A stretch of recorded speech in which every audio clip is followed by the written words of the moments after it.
Police against greater independence for the Hawks and a boost for IT development. Good day to you.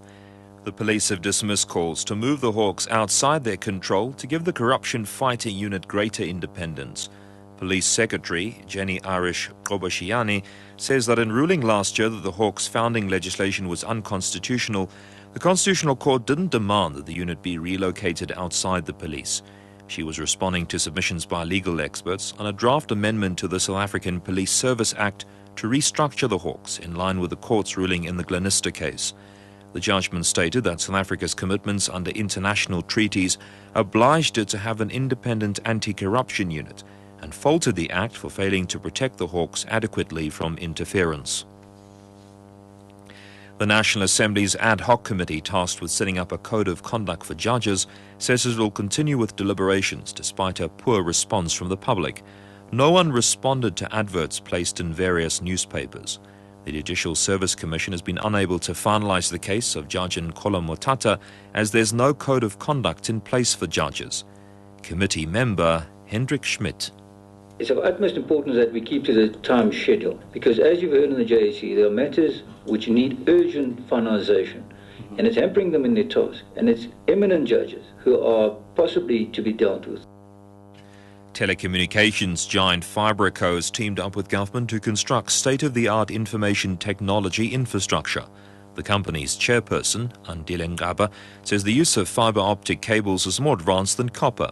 He says construction has already started on a 2,000-kilometre link between Johannesburg and Cape Town. Even if you would have captured this via video, you can send it into different parts of the world and different parts of the country using fiber optic as a transport platform for video, for voice, for anything that you can be able to communicate today. Sentencing of the Facebook rapist Thabo Bester in the Western Cape High Court has been postponed until tomorrow. Bester was expected to enter into a plea agreement with the state for the murder of a 26-year-old model in September last year. Lyndon Khan reports.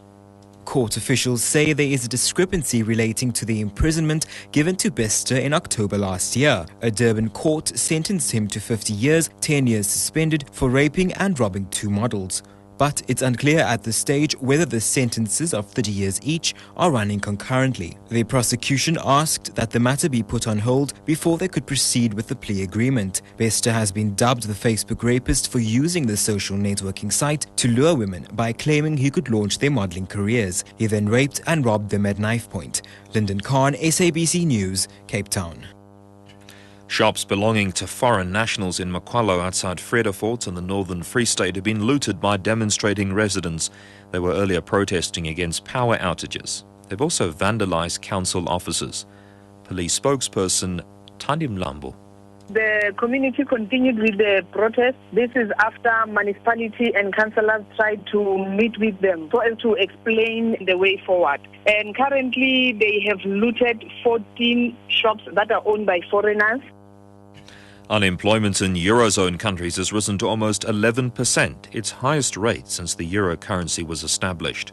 The top story at 5 o'clock. The police have dismissed calls to move the Hawks outside their control to give the corruption fighting unit greater independence.